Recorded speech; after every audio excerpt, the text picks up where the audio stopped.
At dahil nga full storage na naman ang phone ko, ayun, napilitan ako magbura ng text.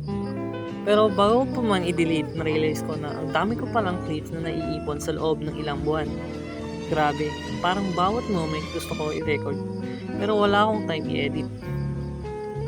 Matagal ko na talagang gustong mag-video editing.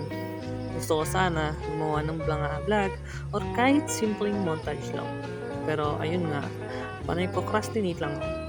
Lagi kong sinasabi sa sarili ko, bukas na lang, sa susunod na araw na lang, o pag di na full storage yung cellphone ko.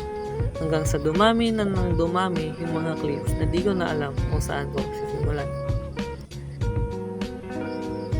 Kaya ito ako ngayon, nag-i-internal monologue. Kasi gusto kong i-document itong moment na to.